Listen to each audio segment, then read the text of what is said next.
Okay, Scott, here at South West Boxing Media and Association Bricks and Streetwear, delighted to be joined with Mr. Jon Pitman. Jon, how are you doing, mate? I'm good, thanks. I'm a little bit concerned or disappointed. Where is he? Where's your sidekick? I had my hopes up putting him through it today. I was going to make him use the sick bucket, and I think he bottled it, to be honest. I don't think he did go out yesterday. I think he's hiding under his bed. I think that's what it was, Jon. I think he knew he was going to be putting his paces today, and he's hiding under the duvet, I think. Yeah. But we'll get him next time. I haven't forgot. Don't worry. How happy are you, mate? You know, the gyms are back open. There's some sort of normality happening. It must be great for you. Yeah, it's been a tough year. Not just for me, but for well, less so for me. More so for a lot of other people. Financially, it's been difficult, but I've been lucky enough that I've still been, you know, I can come and use the gym whenever I want. I haven't got any little kids around me. You know, my kids are grown up, so you know it's been difficult, but you know a lot of people have had it a lot worse than me, so can't complain too much. But yeah, getting the doors back open and seeing people come back through the doors and buzzing for training, and it's just nice to sort of finally get some sort of normality back. Definitely, mate. Sort of outside of boxing, I saw on social media there's more tattoos added. Like there's a rumour going around, Jon, that you've got Akeem, Ennis in block capitals tattooed on a part of your body that we can't mention. Is there any truth in that? No, I could probably only get an A on there. Speaking of Akeem, mate, what's his timekeeping like? He was a bit better today than last time, but is he getting better, or is it still pretty bad? It's pretty bad, to be honest, but I mean, I've been training Rids since he was probably 13 years old. So at first I used to send him home. When he used to turn up train, I'd send him home and say, look, if you can't turn up on time, jog on. Quite soon realised that weren't going to work. So sort of like, he's one of them people, you can, like, sometimes he drives me absolutely mad. You can, honestly, drives me crazy. But you can't stay mad at him. He's got a massive heart, you know. Yeah, he is late, but you sort of learn to live with it a little bit. But he's working on it, so I'm sure one day near the end of his career he might turn up on time once. Again, I noticed the naughty board is blank. There's nothing on there. Yeah. What's the bet? Who's going on there first? Who do you think is going to be first on the naughty board? Well, that's a difficult one because it does get used quite a lot, that naughty board. Reddy is sort of exempt from it at the moment, seeing as he's British and Commonwealth champion. So we're allowing him to not go on there. But yeah, there's an whole wide range of things where you can get put on there. No, mate. You know, we must be expecting sort of a busy year now with a year off. Obviously, you've got Riddy's going to be, you know, getting out there. You've got Max, you've got Shabs, obviously you've got Jay. I mean, is there plans at the moment to get them all out, or are we still just being as ready as possible? No, we're expecting Riddy to be out towards the end of June. The amateur, as far as I know, the amateur scene is going to be reopening in the new season. So hopefully Jay will be boxing, September, October. Max and Shabir will be boxing September the 18th in Swindon. That's if John Pegg, their manager, doesn't get them out before then, which incidentally is the day I go on holiday. So I've booked another flight and I'll go a day later.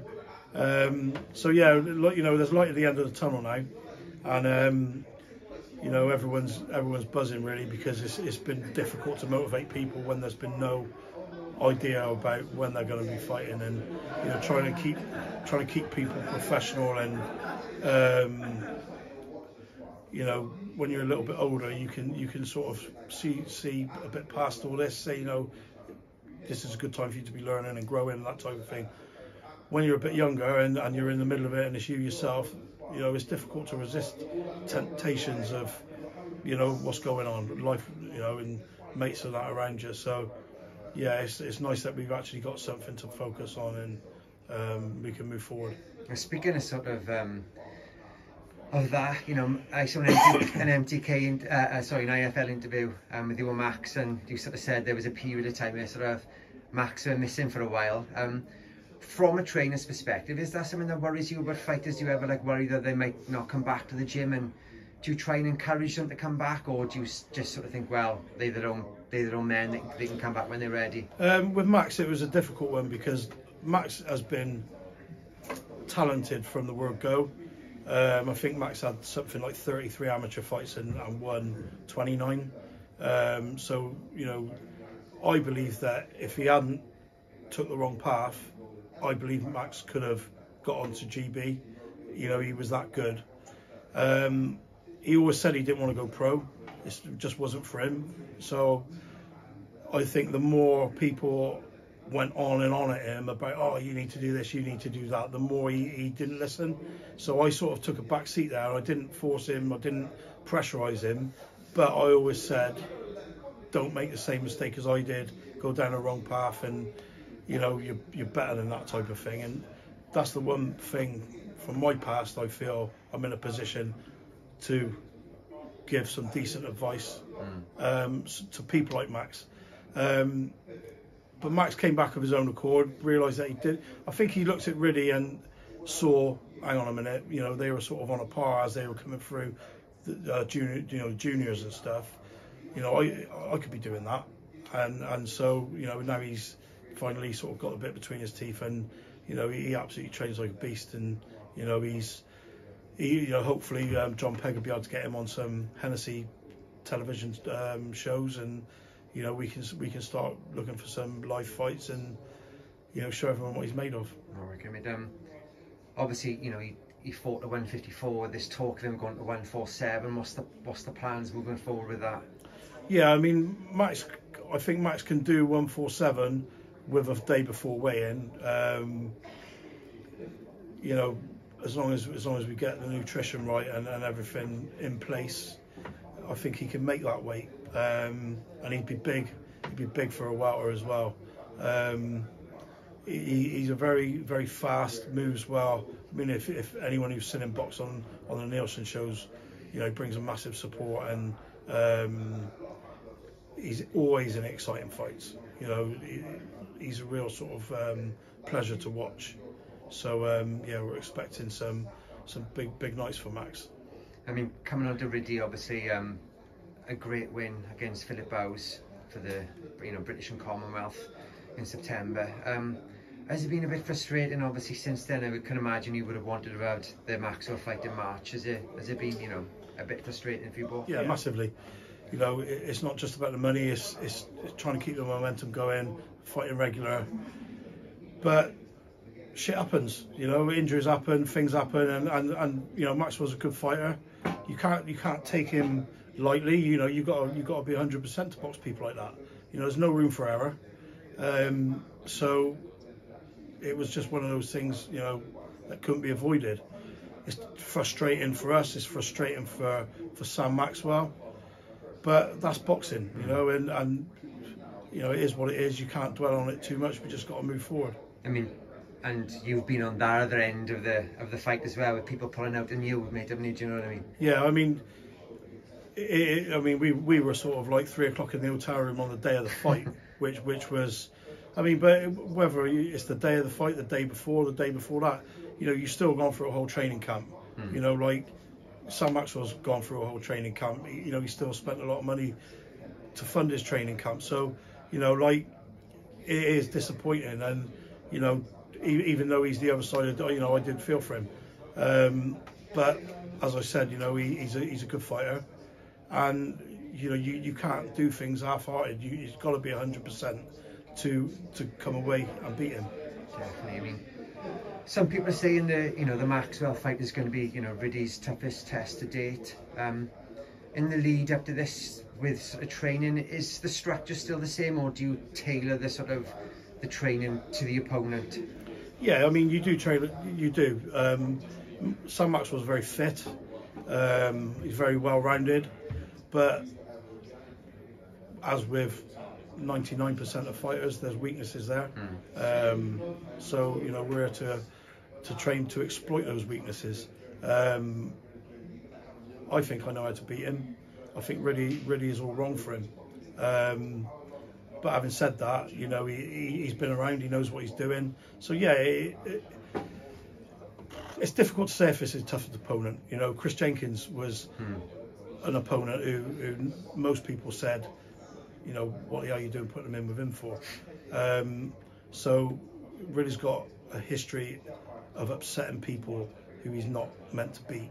And you know, I know Sam Maxwell's had a massive amateur career. Pros is different, and I think he'll find really different to anybody he's boxed before. But you know, we're expecting a hard night's work, and that's what we're training for. Okay, mate. Do you think, obviously without giving the game plan away, the fact that Ridley is so awkward, do you think that's going to be a massive sort of reason why Ridley is going to come away with the W? Yeah, I mean, it obviously plays a part. I mean, the one thing I would say, watch him on YouTube, and you'll look at him and you'll think, I can beat this kid. When you're in front of him, it's completely different. Absolutely, completely different. But yeah, there's different factors. I mean, like, you know, really is so tough. You know, I know Maxwell bangs, but really, you know, I've seen him hit by some massive punches.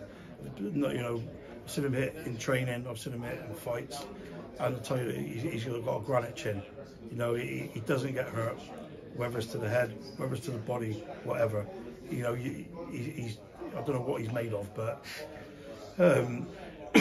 he's such a tough kid. But you know, I'm sure Sam and his trainer, I'm sure they'll have a game plan that they think will come away with the best result for them. And so, you know, we'll see on the night, and may the best man win. Definitely. It's going to be on a Queensview Promotions card.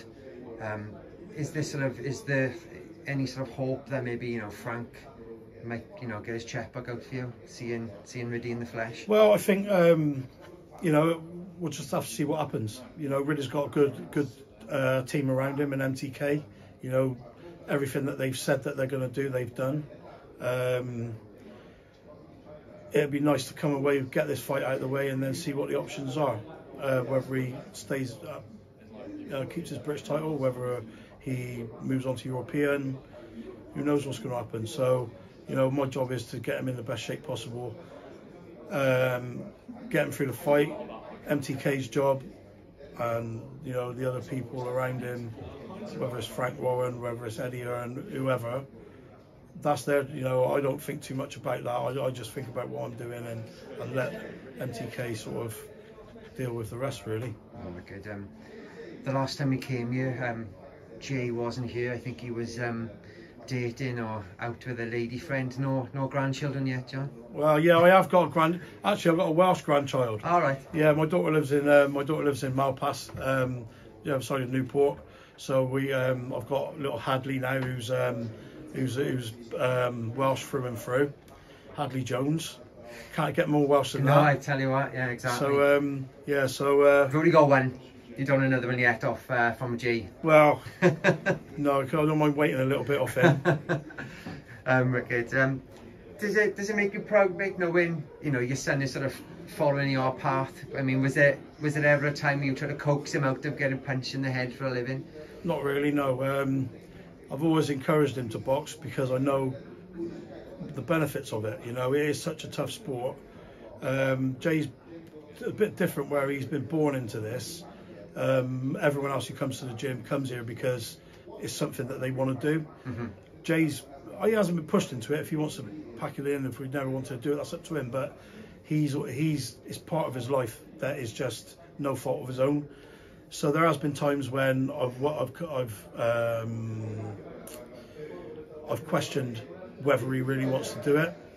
He always says he does, but my answer to that is, if you're gonna box, you do it 100%. Yeah. You know, you don't cut corners. Go hard, go home. Yeah, you give it your all, and you know, he's surrounded by Ridley, by Max, by Shab.